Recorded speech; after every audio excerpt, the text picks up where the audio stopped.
Vivendo, né, um momento que é um momento bem complicado para a família, no sentido de que as pessoas muitas vezes estão questionando muitas coisas, né? E eu tô aqui para compartilhar com os irmãos apenas algo daquilo que a gente tem percebido.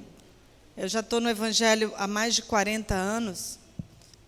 Eu me converti, eu tinha 9 anos de idade, mas eu me converti mesmo com 9 anos. Foi muito interessante porque eu tremia mais do que vara verde no dia que eu levantei minha mão para entregar minha vida para Jesus. Então, isso faz muitos anos, tenho 43 anos hoje, e para mim é muito precioso ter caminhado com Jesus.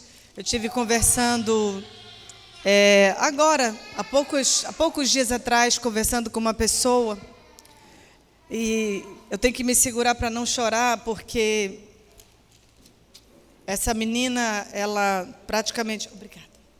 nasceu no Evangelho, e ela falou algo, ela já tem agora uns 19, 20 anos, e ela disse que ela tinha decidido ir curtir. Ela decidiu ir curtir a vida, aproveitar a vida, porque ela está desde criancinha, né, na igreja, né, e meio que obrigada, né, indo para a igreja com a família e tendo que se envolver, né, porque, né, os seus pais eram não só crentes, mas também líderes na igreja e tudo mais.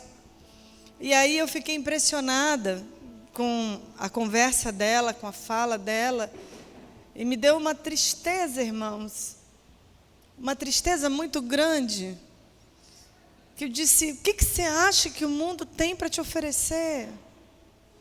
O que você acha que o mundo tem? Olha, eu nasci no Evangelho, mas eu nunca tive necessidade de ir para o mundo. A felicidade, a curtição que o mundo oferece, é tudo uma fantasia. Ela disse: não, porque...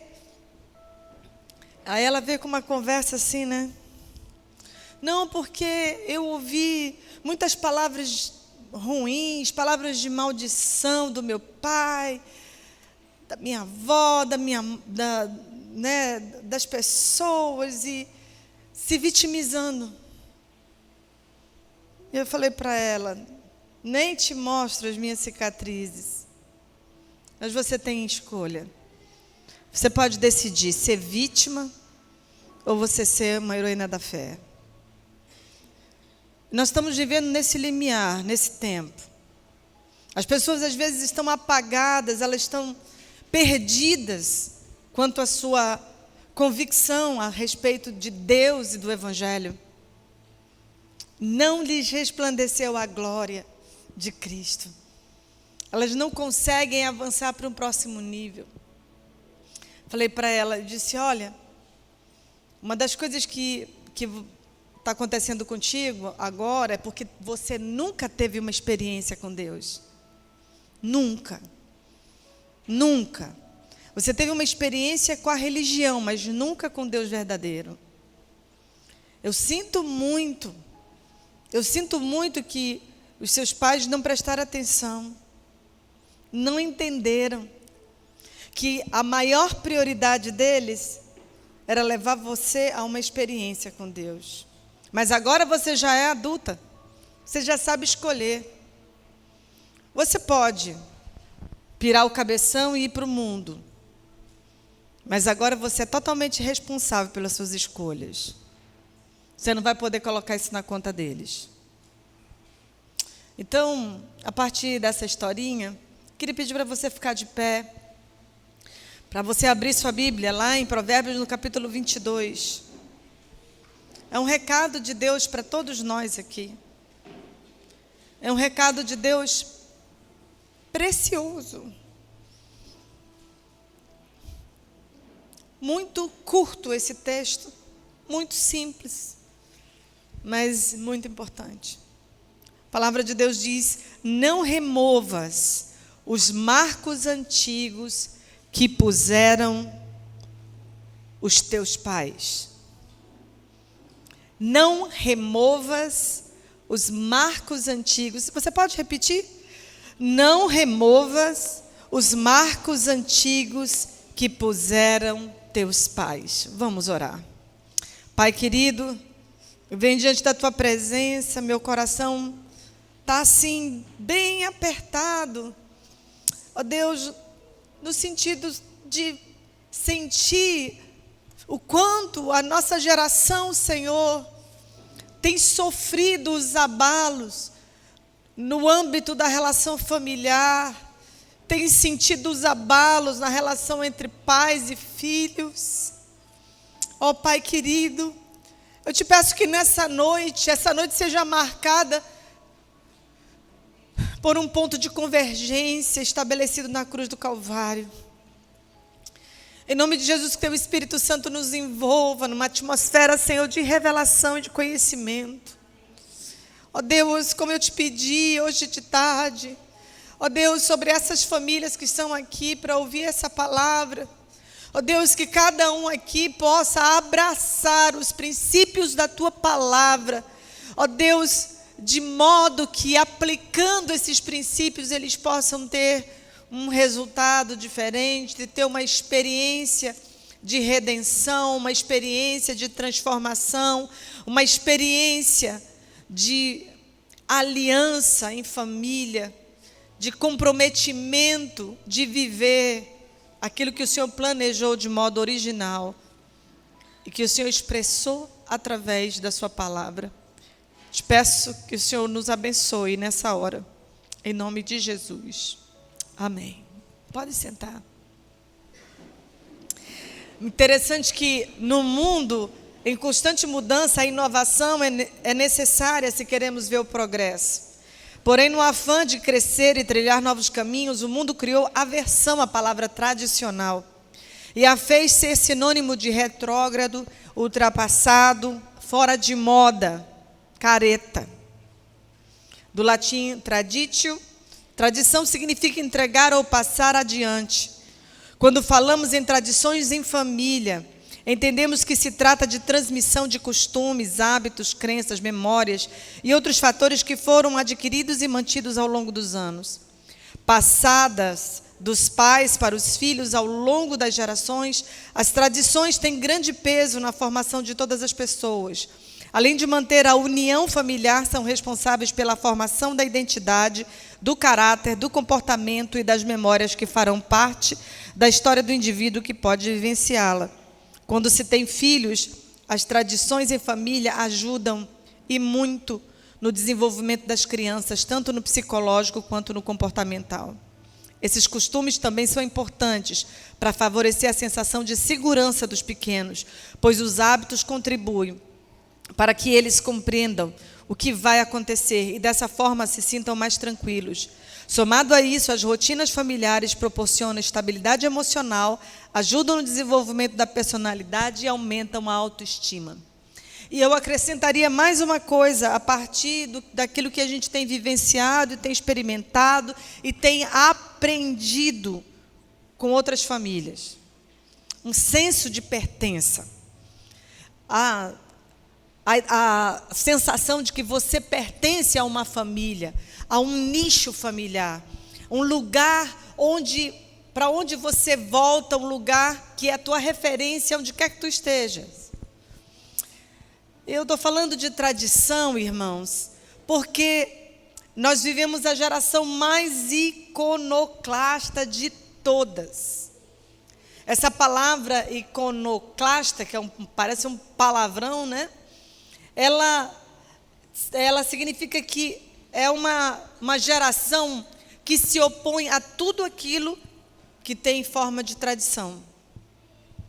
A onda do movimento iconoclasta, só para a gente entender, eu acredito dessa forma, a partir de leituras, de reflexão, que ela começou nas filosofias ateístas, lá pelo iluminismo, depois foi crescendo, chegou até Nietzsche, a teoria do Deus está morto. perpassando pelo advento das Primeira e Segunda Guerras Mundiais. Esses dois eventos produziram um impacto nefasto nas famílias ao redor do globo. E é digno de nota que inúmeras famílias ficaram sem a figura paterna. E aqui, quando a gente vai falar de família, eu quero ressaltar a importância do pai. O pai, o homem, é muitíssimo importante no que diz respeito à formação da identidade familiar. Então, foi muito estratégico para o inimigo das famílias remover através de alguma forma, e usou situações, por exemplo, como dessa que eu estou citando, a questão das guerras que aconteceram, a remoção da figura paterna de dentro de casa. As mães, as donas de casa, elas tiveram que ir para as fábricas para trabalhar. E quando os seus maridos voltaram sequelados da guerra, ou fisicamente, não apenas fisicamente, mas também emocionalmente, psicologicamente, essas mulheres se tornaram as comandantes do lar. Isso foi trazendo uma fragilidade. Outra coisa que resultou é que nos anos 50 e 60 veio a contracultura, que é justamente essa proposta iconoclasta, essa proposta de não guardar nenhuma tradição. Contracultura é um movimento de questionamento e negação da cultura vigente, que visa quebrar tabus e contrariar normas, padrões culturais que dominam uma determinada sociedade. Em geral, as ações da contracultura surgiram de jovens descontentes com a vida e com os padrões estabelecidos por seus pais. Tradições, alianças, pactos, eles são essenciais para a estabilidade, para a saúde, irmãos, da família. Eu vim de uma família disfuncional, eu não tive uma figura, eu tive 2 padrastos. O primeiro foi bem difícil, graças a Deus o segundo é bênção pura. Meu segundo padrasto, hoje ele é pastor também. Mas eu posso dizer aos irmãos que foi bem complicado o processo do meu desenvolvimento. E se não fosse Jesus, é por isso que eu sou apaixonada de forma radical por Jesus. Por quê? Porque a minha mãe fez uma coisa, eu sempre digo isso para minha mãe, que a melhor coisa que a minha mãe fez foi dar Jesus para a gente. Não foi dar uma boa escola, ela deu boa escola. Mamãe deu uma ótima escola, deu todas as condições para a gente estudar. Mas o que ela deu de mais precioso e mais importante foi Jesus. Ela levou a gente para a igreja quando a gente era bem pequenininho. E não tinha essa coisa de, ai não, estou cansado, hoje não. Porque a gente acordava, às vezes, debaixo do chuveiro, irmãos. Era assim lá em casa. A gente tinha que pegar a condução do transporte escolar, era um ônibus, que eu estudei, me lembro que eu estudava no Baixo das Américas. E minha mãe me botava debaixo do chuveiro, 6h30 da manhã, 6 horas da manhã, 6h30 a gente fazia o culto doméstico, tomava café e pegava o ônibus que passava pertinho da rua de casa. Então, a mamãe nunca abriu mão disso. A gente ia para a igreja debaixo de chuva. Nossa rua, ela não tinha asfalto, tinha uma ladeira enorme, lá perto da Vila da Prata. Vila da Prata fica para cima, era a Rua Brasil. Então, a nossa rua ficava assim, cortando, e a mamãe colocava saco plástico nos pés da gente, né, para a gente poder subir aquilo lá, tinha muita lama, levava a nossa roupa para trocar no banheiro da igreja, porque a gente se molhava, estava debaixo de chuva, e a gente não tinha condição de pegar um táxi, alguma coisa, não tinha nem como chamar naquela época. Mas outra coisa que eu me recordo que isso criou um lastro dentro de mim, é que a mamãe pegava a mim e meu irmão, eu tinha 6 anos, e meu irmão tinha 5, e a gente, atracada nela, ela com o guarda-chuva, né, para poder cobrir a gente ia debaixo de sol quente, bater na porta das pessoas para entregar folheto. A gente evangelizava junto com a mamãe. A mamãe não só pregou, a mamãe viveu para a gente enxergar o evangelho. Ela fez a gente amar Jesus na vida dela. E não tem essa coisa de eu estou cansada. Hoje em dia essa geração é a mais cansada de todas, eu fico impressionada. Mas sabe, a gente está muito cansada porque a gente não sai do celular, a nossa mente está super agitada. Há um cansaço emocional, né? Uma super exposição, as mídias sociais faz com que as pessoas estejam muito cansadas e pouco disponíveis emocionalmente para a sua família. Vocês conseguem entender isso? Tem alguém aqui me ouvindo? Eu sei que ai, pastora, a gente não é saco de pancada. Eu não estou aqui para bater em ninguém. Eu só estou contando um testemunho para os irmãos, para inspirar os irmãos. Então, isso criou lastro, ou seja, criou um molde interno, alguma coisa que marcou a gente de uma maneira. A mamãe trabalhava, e quando ela chegava do trabalho, ela ia costurar. Mamãe era costureira. Mamãe fazia short, mamãe fazia camisola, mamãe fazia essas coisas depois do expediente dela. Mas ela botava eu e meu irmão assim, do lado dela. E ali a mamãe cantava, a mamãe contava histórias da Bíblia, ela conversava sobre o nosso dia. Ela trouxe a gente bem junto dela, mas muito junto. Só que ela fez uma coisa que foi muito importante, e eu quero mostrar para os irmãos que mesmo tendo uma família com um padrasto difícil, né, com um padrasto problemático, a mamãe ela criou um abrigo para mim e para o meu irmão no Evangelho. Ela ensinou sobre Jesus, sobre o amor dele. E isso foi marcando a nossa vida, passo a passo. Problemas? Se eu contasse para vocês, muitos problemas.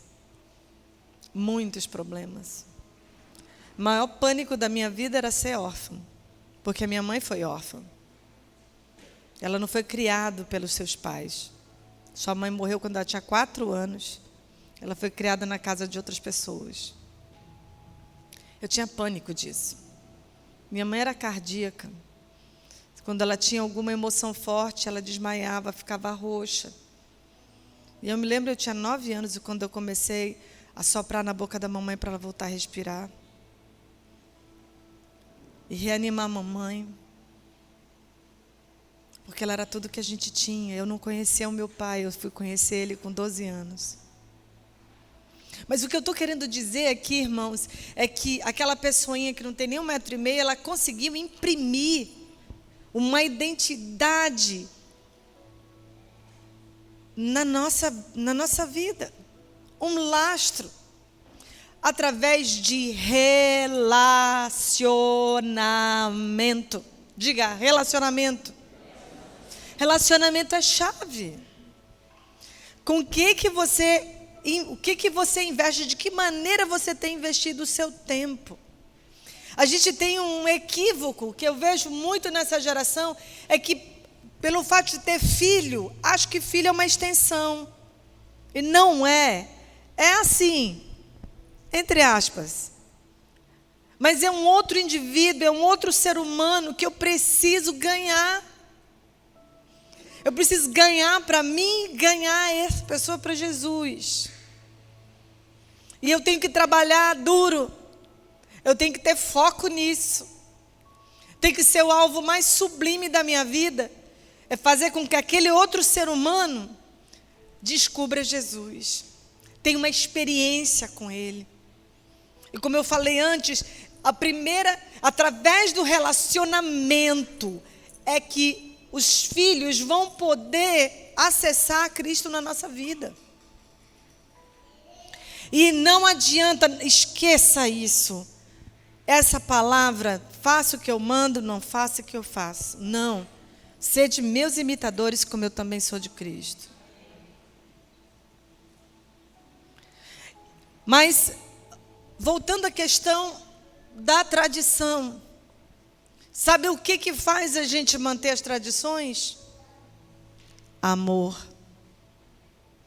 Sabe o que vem antes do amor? Alguém sabe? O que vem antes do amor?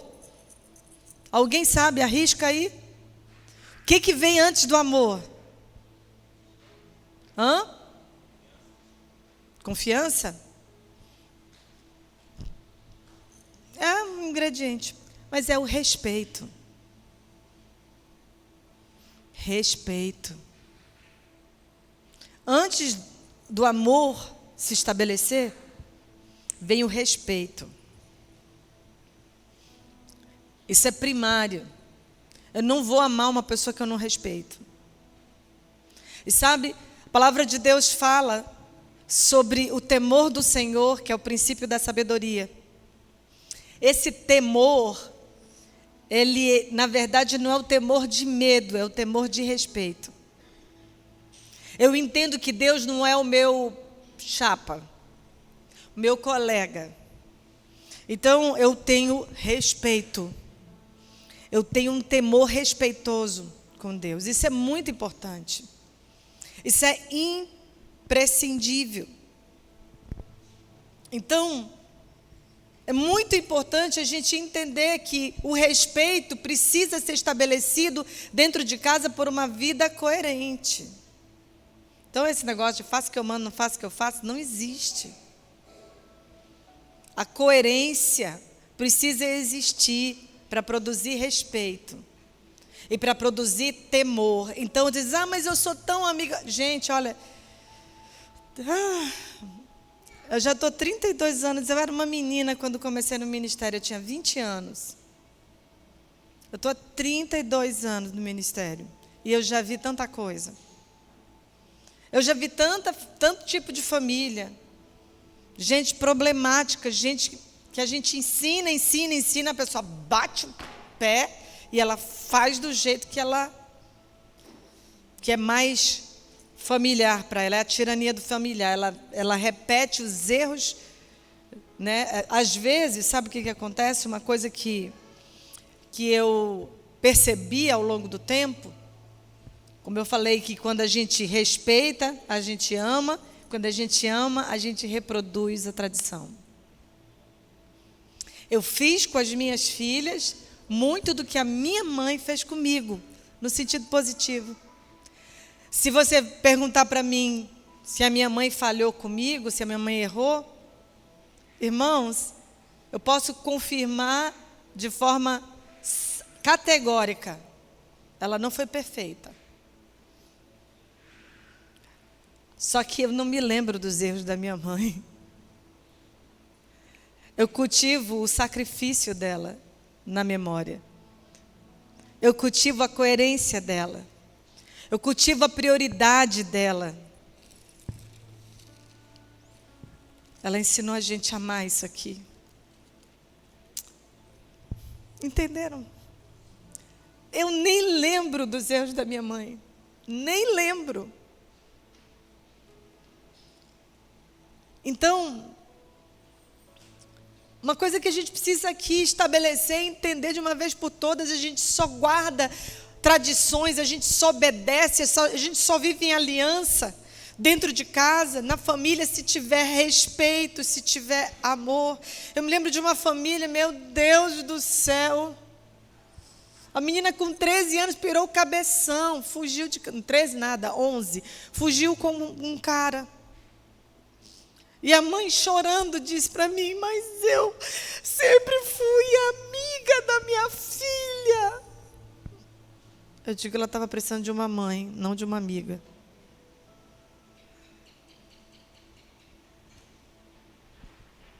Hoje nós temos amigas demais e mães de menos. Pais que são amigos, são chapa dos seus filhos. Amigos demais e pais de menos. Irmãos, é tenebroso como os filhos mandam nos pais. Porque eles não honram a Deus dentro de casa, têm às vezes um casamento disfuncional, às vezes estão muito ocupados tentando, não, porque eu quero dar para o meu filho tudo aquilo que eu não tive. Oh, pensamento pequeno. Nossos filhos não precisam de roupa de marca, nossos filhos não precisam do último joguinho eletrônico, eles não precisam de celular. Eu estava voltando anteontem de São Paulo, acho que eu estava me dando agonia, quase que eu tive que me ajeitar na cadeira várias vezes, porque tinha uma criança que não tinha nem, acho que tinha um ano e pouco, assim, a bichinha já está com problema na vista, no celular, e ela já estava quase dormindo em cima do celular, e estava estranho o comportamento daquela criança. E aí ela chorava, ela gritava, e depois... Era um negócio assim estranho, irmãos. Eu acho, vocês me perdoem se eu falar aqui, eu acho uma tremenda irresponsabilidade dar celular para criança. Abaixo de 5 anos, é muito grave. Isso aqui faz mal. O celular, se vocês soubessem o quanto que o celular agride o cérebro da criança em desenvolvimento. Tem criança, eu ouso dizer, eu já li alguns estudos sobre crianças desenvolverem transtorno de ansiedade, crianças desenvolverem comportamento hiperativo e déficit de atenção, TDAH. Sabe por quê? Ficou desde bebezinho no celular. Pastora, mas se eu tirar ele chora. Bebês de 6 meses já podem manipular os pais. Sabia disso? Eu era muito jovem ainda, eu devia ter uns 16 anos, quando eu li um livro, o Dr. Dobson Responde a Perguntas. Me impactou aquele livro, porque um psicólogo cristão, ele contando a experiência de um casal que não conseguia assistir o culto. Porque o bebezinho deles de 8 meses chorava e tinha que ficar um no berçário. Ele não podia ficar sem um dos pais. 8 meses.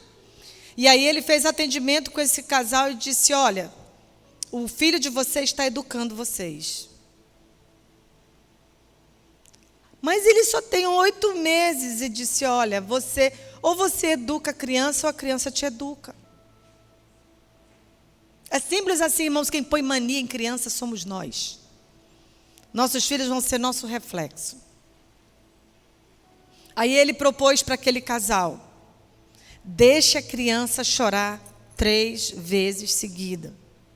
Quando chegar, converse com a tia do berçário, ele vai chorar, mas você não vai. Não vai nenhum dos dois, vocês fiquem no culto. Isso vai acontecer pelo menos 3 vezes. Na 4ª vez, ele não chora mais. O que vocês acham que aconteceu?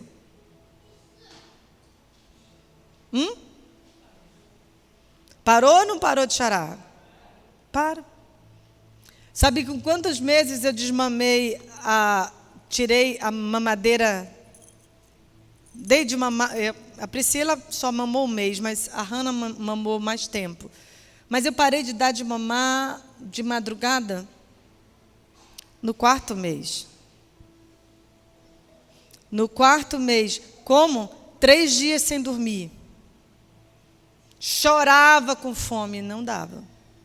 Eu ficava andando para lá e para cá, para lá e para cá, para lá e para cá, para educar. A última mamada, 10 horas da noite, cama e só acorda de manhã. Fiz isso com as 2. Deu certo.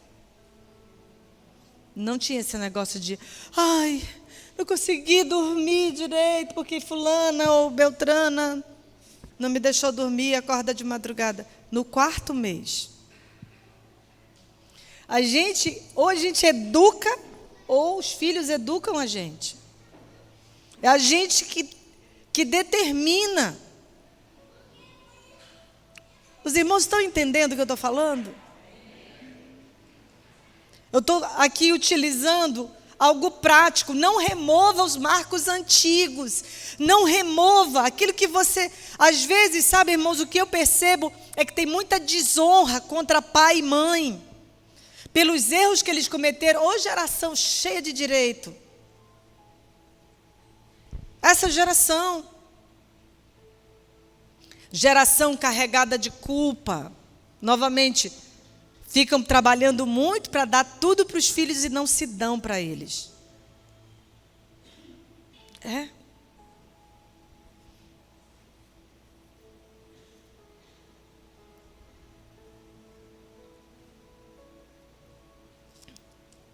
Eu ensinei minhas filhas a não dependerem de coisa externa para ser alguém. Eu ensinei isso porque eu aprendi da minha mãe, eu repeti com elas. Eu gostava, sabe de quê? De arrancar elas da televisão, de não deixar elas muito na televisão. Tinha um horáriozinho para assistir televisão. A gente jogava o edredom no quintal, ficava olhando as estrelas. Eu pegava o violão e ficava cantando. Contando histórias. Foi assim na infância delas. Estava gerando uma memória afetiva. iPad não faz isso, celular não faz isso. Você não gera memória afetiva e nem desenvolve criatividade nos filhos se eles ficarem no celular, no iPad, no computador. Está tudo pronto, eles não precisam imaginar. Entende, irmãos? Então, eu sei que hoje eu não vim facilitar a vida de vocês, eu vim complicar as coisas. Porque tudo aquilo que a gente recebe e a gente não abraça, não obedece, isso tem um custo lá na frente. Eu ouvi essa semana alguém falar sobre isso. Ah, se tivesse ouvido. Ah, se tivesse posto em prática. Como a família daquela pessoa seria diferente. A gente ensina, e às vezes, pastora Marlúcia, eu prefiro às vezes nem ensinar. Certas coisas eu não falo para certas pessoas. Porque eu só estou acumulando juízo em cima da cabeça dela. Se eu percebo que aquele indivíduo não tem disposição para atender aquilo que está sendo dito, é melhor nem falar nada.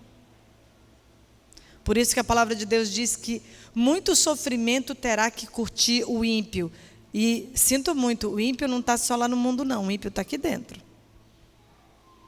O ímpio é aquele que ouve, faz ouvido de mercador e não obedece.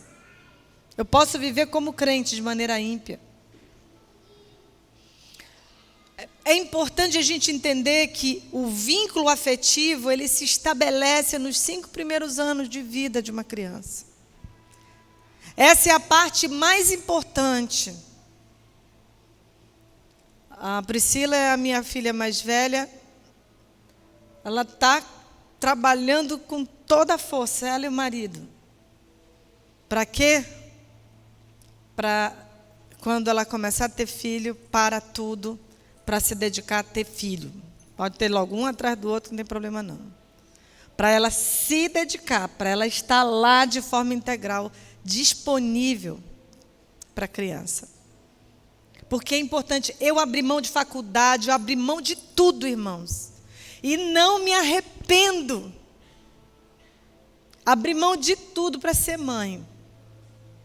Que eu acho que é a coisa mais maravilhosa do mundo, sabe por quê?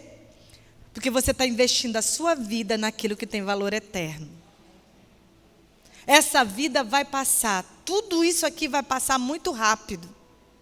E às vezes eu encontro mulheres por aí que são mães em tempo integral, que se sentem culpadas porque tem um diploma na parede e não exerce profissão. Eu digo, calma, querida, a tua hora vai chegar. Não se sinta inferior àquelas que estão despontando no mercado de trabalho. Seja mãe em tempo integral se você tem essa condição, porque se você não tem, vou dar uma dica. Porque tem muita gente que a realidade hoje é que ela tem que trabalhar, mas se esforce para ficar o máximo possível com a sua criança. Porque é muito triste. Eu tenho uma filha do coração, a Luciene, que ela é educadora. Ela trabalha numa escola, creche. É muito triste. Ela fala, mãe, é triste. Bebezinho que não tem nem 1 ano, está na creche. A criança nem fala. Criança de 1 ano que não fala. Por quê? Porque não tem relacionamento com os pais. Aí você me pergunta, e a mãe está trabalhando? Não. A mãe não está trabalhando. Nem está trabalhando. Ela quer o tempo dela livre. Para ela fazer as coisas que ela gosta. Mas não é para trabalho. Nesse caso, dessa creche. Que eu não vou entrar em muito detalhe. Para os irmãos perceberem como que está o mundo. Às vezes, tem gente que tem mais relacionamento com cachorro do que com gente. É uma dedicação, é um paparico, é um negócio com cachorro. Nada contra os pets. Mas tão pouco investimento no ser humano. Então, essas pessoas extremamente ocupadas, essas pessoas que têm um casamento disfuncional, que têm um ambiente familiar deteriorado, elas produzem uma insegurança emocional na vida dos seus filhos. E sabe o que eu observei? Durante todo esse tempo, que a culpa é uma coisa desgraçada. A culpa é tenebrosa. Quando pai e mãe se sentem culpados por estarem muito ocupados, tentando dar para os seus filhos aquilo que eles não tiveram, às vezes eles estão carregados de culpa e não disciplinam, não discipulam os seus filhos. Essa palavra disciplina vem de discipular. Não é vara, não é bater. Você está entendendo, irmãos? Discipular o filho, estar com tempo de qualidade, porque às vezes os pais estão em casa, mas não estão disponíveis para os seus filhos. Estão cansados demais, se joga no sofá, vai maratonear a série A, B, C, D, entendeu? Não sou contra essas coisas, irmão, não estou endemonizando nada disso. Eu só estou aqui querendo colocar as coisas em ordem, a prioridade em ordem. Tem gente que não tem relacionamento, não tem olho no olho, não percebe quando tem alguma coisa errada, não conhece. Tem gente, novamente eu vou bater nessa tecla do celular. Eu dei uns berros já em pessoas. Filho bem jovenzinho, com problema de pornografia. Por quê? Porque deu celular para a criança. Não tem filtro.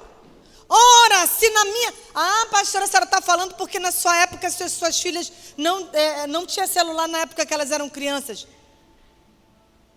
Irmãos, na minha época não era celular, era televisão. Eu não deixava elas à mercê da televisão. Ai, mãe, põe televisão no nosso quarto. Nunca. Nunca. Ficar à vontade com a tecnologia, com um computador. Não. Tem gente doutrinando os seus filhos debaixo do seu nariz. Tem uns adolescentes e algumas crianças aqui que vão ficar com muita raiva de mim. Mas eu vou dizer para você, os seus filhos estão esperando o seu não.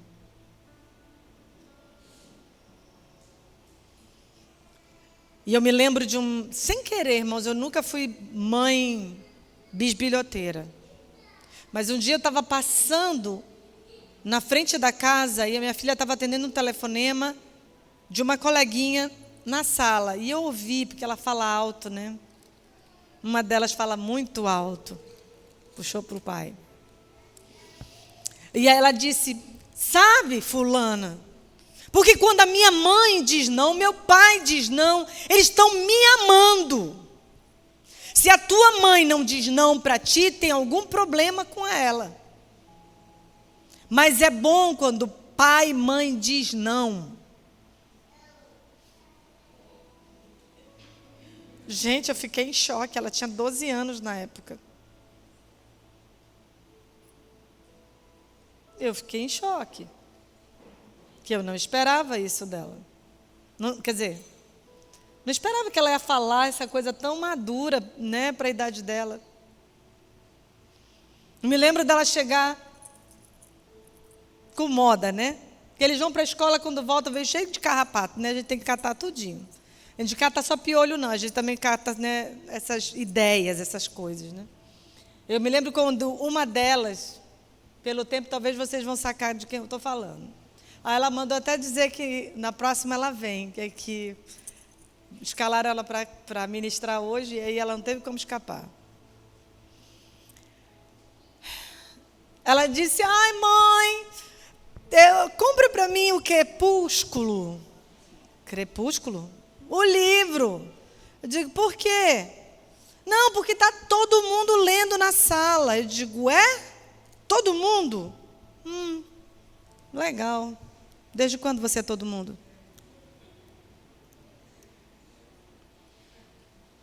Você é minha filha. Você não é todo mundo. Aí, como diz meu marido, né, lá foi um seminário. Um seminário, a gente... Porque, irmãos, ó, presta atenção, outra coisa. Deixa eu falar um negócio aqui, que é top isso. A gente precisa entrar no universo deles.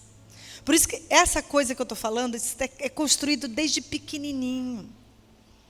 Esse vínculo, que se estabelece essa aliança, é desde pequenininho, desde o ventre que a gente vai ministrando para a criatura, né? Quando está pequeno, quando lê a Bíblia todo dia, contar história, assistir filme, comer pipoca, olhar para as estrelas, fazer coisas assim juntos, coisas assim, sabe, muito de relacionamento, desenvolver filtro.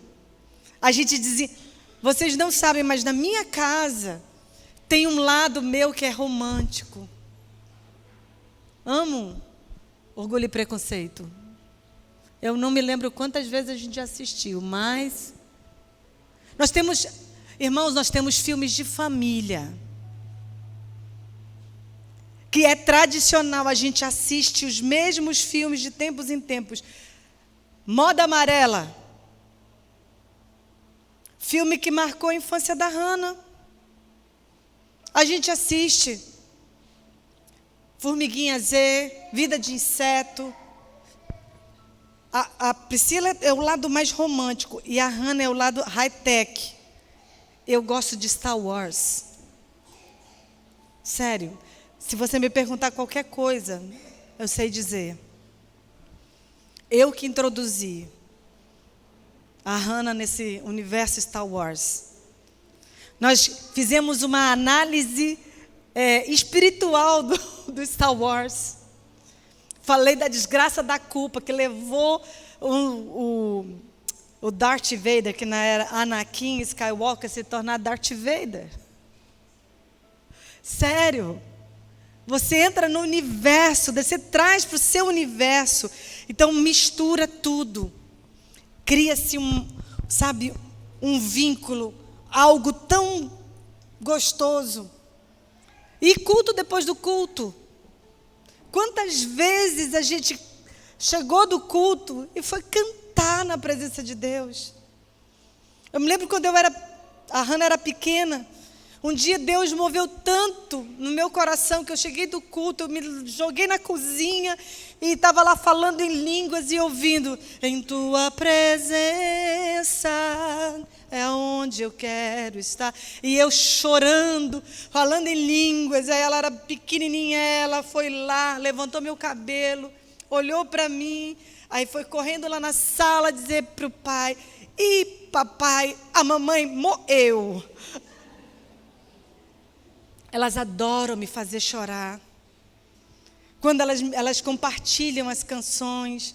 Eu não sei hoje se eu gosto das canções que elas gostam do que eu gosto. Eu não sei, está tudo misturado. Então está amarrado, está selado. Elas são apaixonadas pelo Jesus que eu amo. E a coisa mais maravilhosa para a minha vida foi o dia em que eu vi Jesus se tornando real na vida delas. Como foi difícil. Às vezes estar na escola, uma das minhas filhas sofreu bullying, como eu sofri bullying. Eu sofri bullying 2 anos, eu fui chamada de retardada. Cala a boca, pai, que tu não sabe de nada. Sabe por quê? Porque eu não queria abrir mão dos meus valores, eu não queria sentar no colo dos meninos, eu não queria me deixar acessar por ninguém. E eu trouxe essa experiência para as minhas filhas. Eu disse: você não precisa de colega. Eu sempre fui muito criteriosa com quem, nem dentro da igreja, eu fui dura nesse sentido. Nem dentro da igreja. Podia, entendeu? Andar com elas. Ah, mas por quê? Eu deixava ir lá almoçar na casa de fulano crente há muitos anos. Aí quando voltava de lá, queria assistir coisas que eu não assisto em casa. Digo, não. Mas lá é lá, aqui é outra história. É outra história. Eu digo, seja seletivo. Preste bem atenção se a pessoa tem alguma vida com Deus.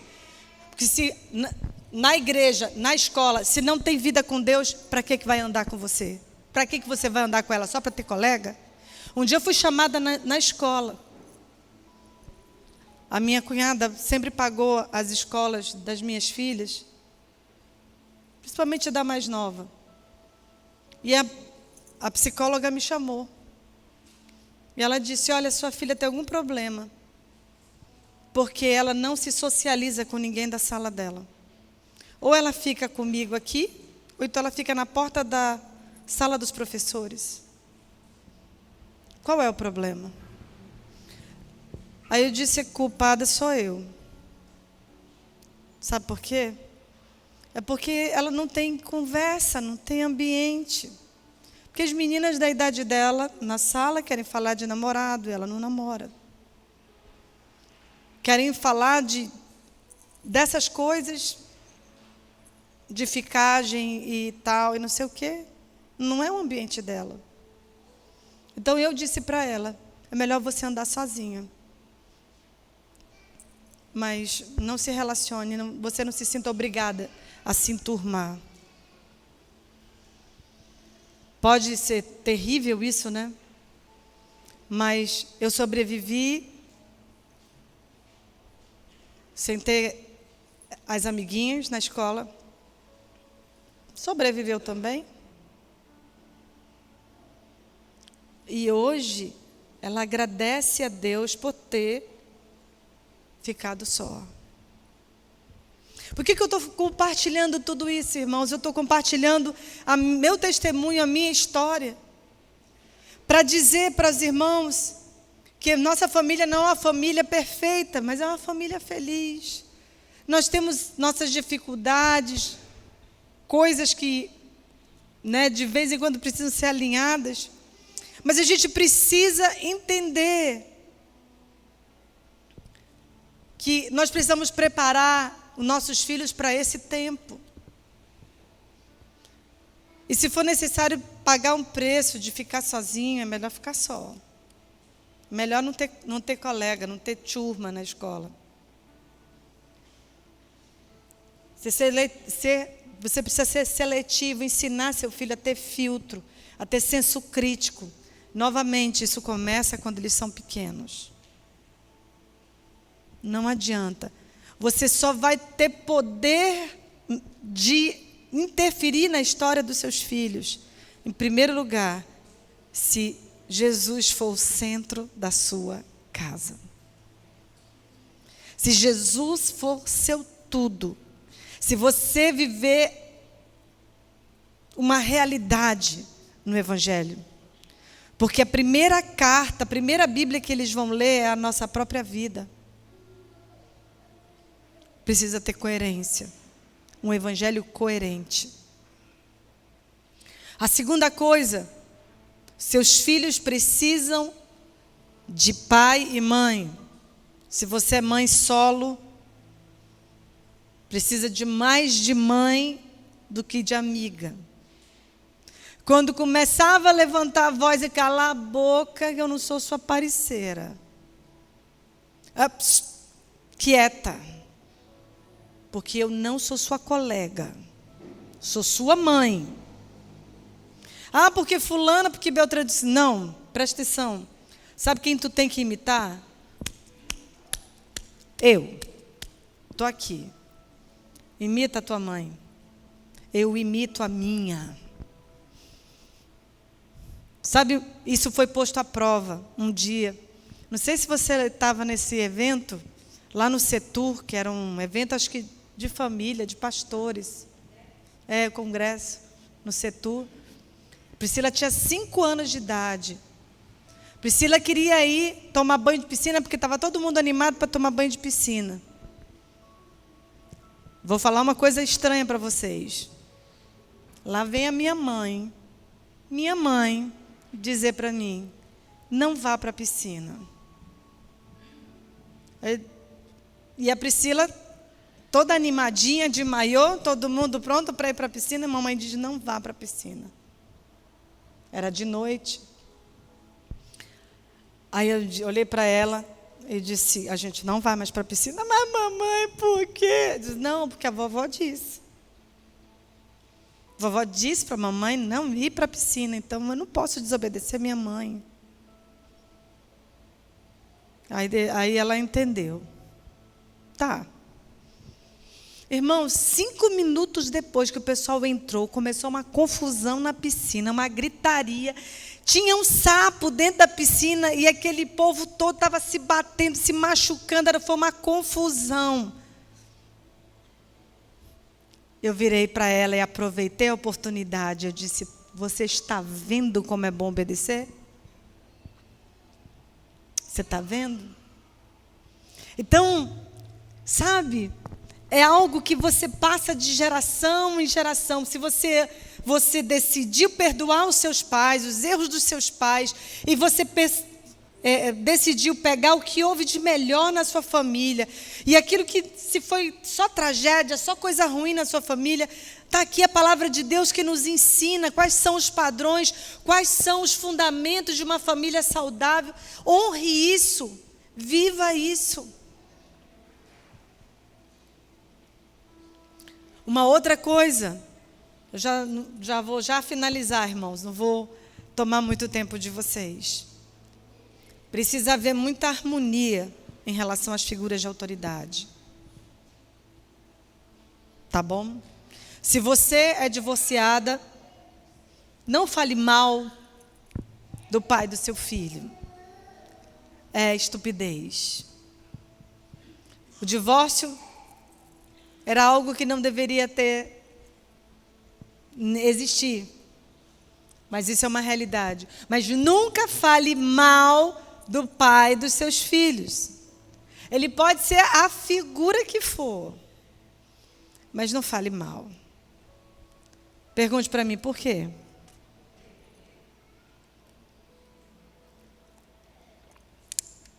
Porque o pai é a primeira expressão de Deus na vida de um filho. E ele figura a autoridade. Se você destrói a figura de autoridade, o que você acha que vai acontecer no futuro? ele não vai respeitar nem você.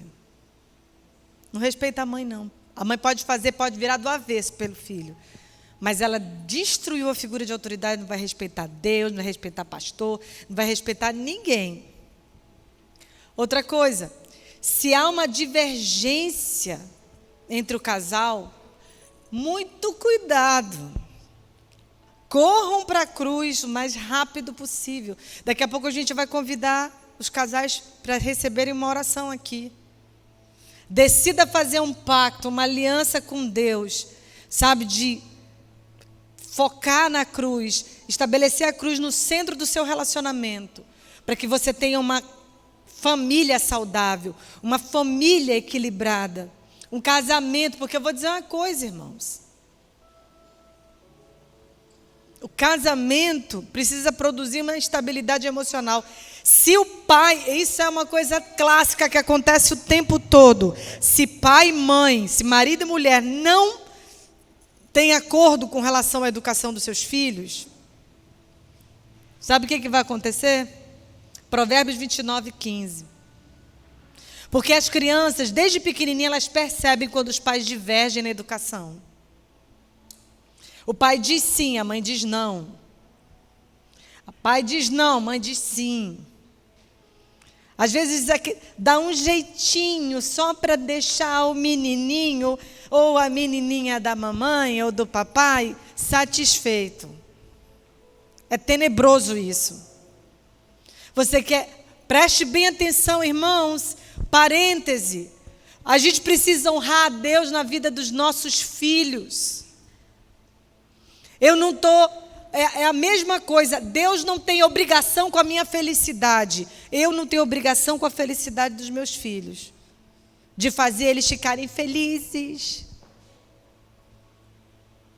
O tempo todo concordando, o tempo todo dando um jeitinho aqui, um jeitinho ali. O pai disse não. Mas dá um jeitinho, aquela deslealdade básica. Sabe, filho, mamãe queria tanto dar para você, mas o seu pai não quer. Ou então o pai diz, filho, eu queria te dar isso, mas a tua mãe já disse, que não.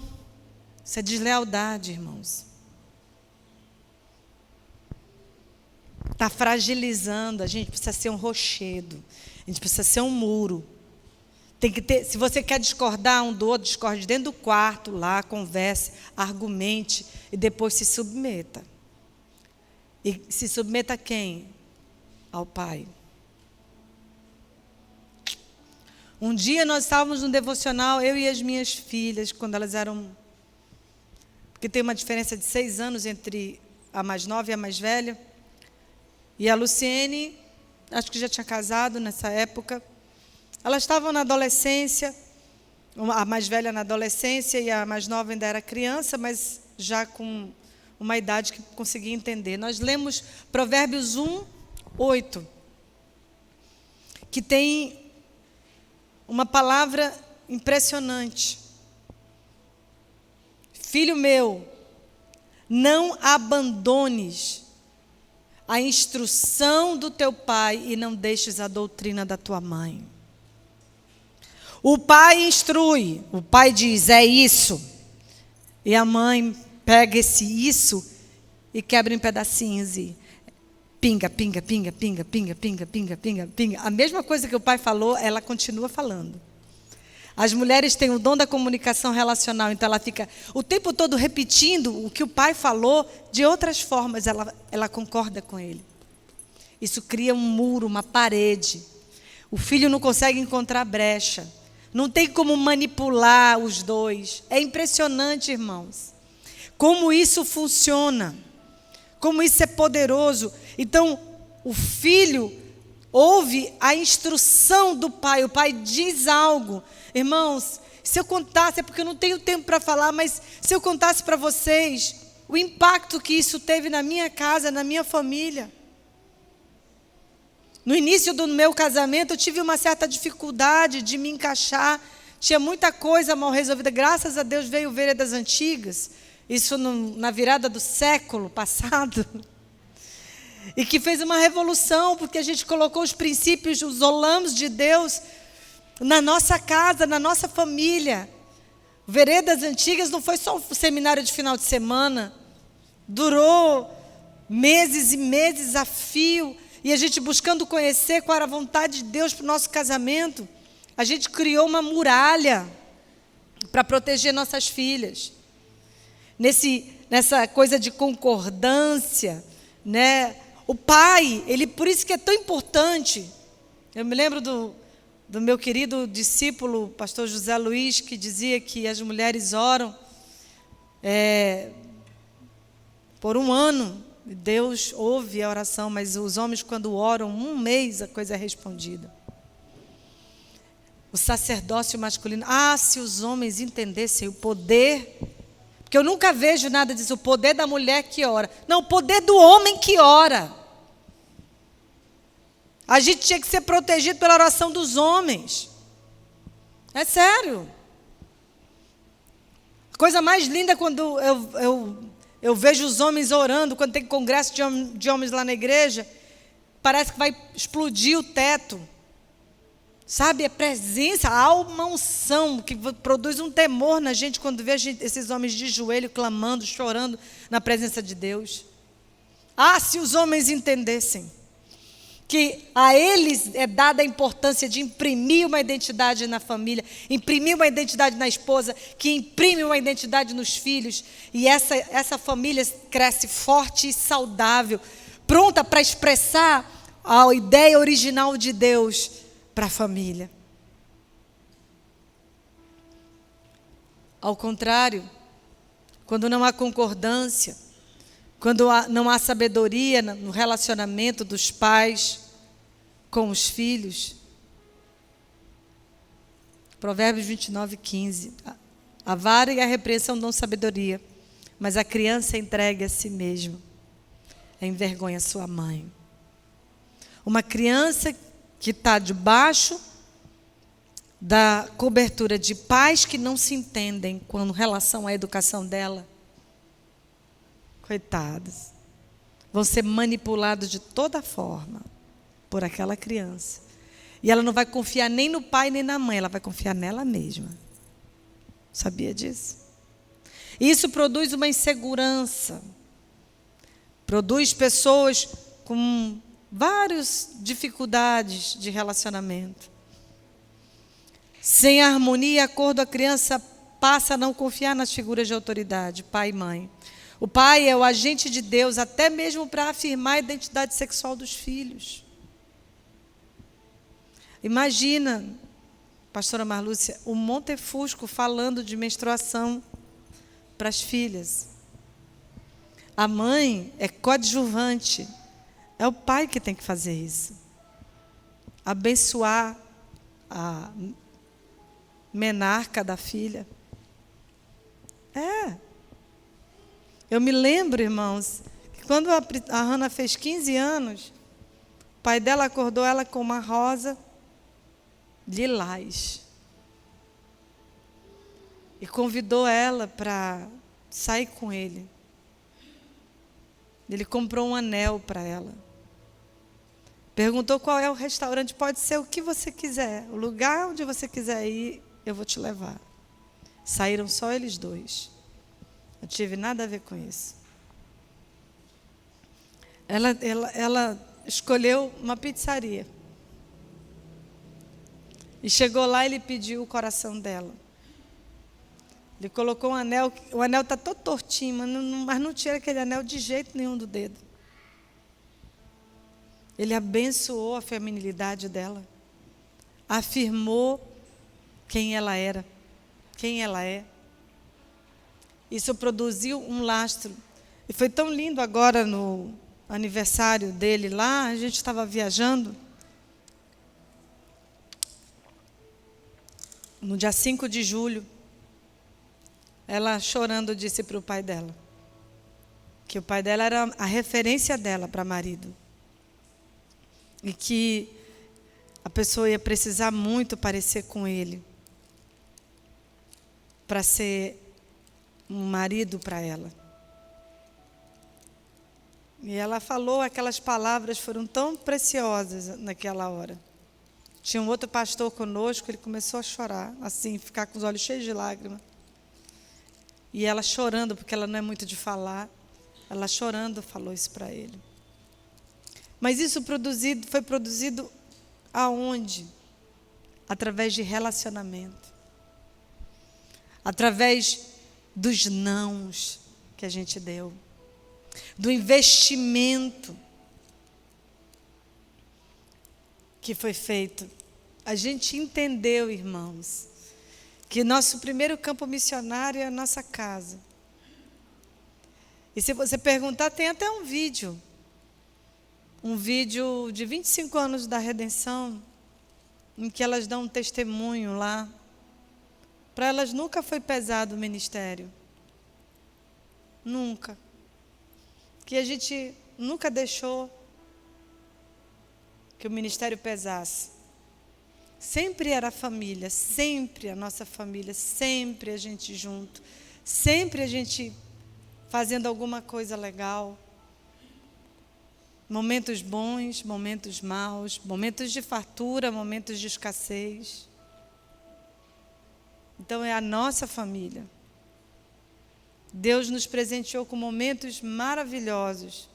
Hoje a gente já tem 2 casadas, é a Luciene, a Luciene é do coração, tem 3 netos, filhos da Luciene, a Priscila está prestes a fazer 1 ano de casada e a Hannah é a única que ainda está solteira em casa. E está esperando no Senhor. Bora ver quem vai ser o valente, né? Que vai ter coragem de chegar junto. Então, nessa noite, eu queria propor para você estabelecer essa conferência como um marco de transformação e de mudança. Se você fez alguma coisa errada, se você falhou, se você precisa de ajuda, não é pecado a gente pedir ajuda, pedir orientação da pastora.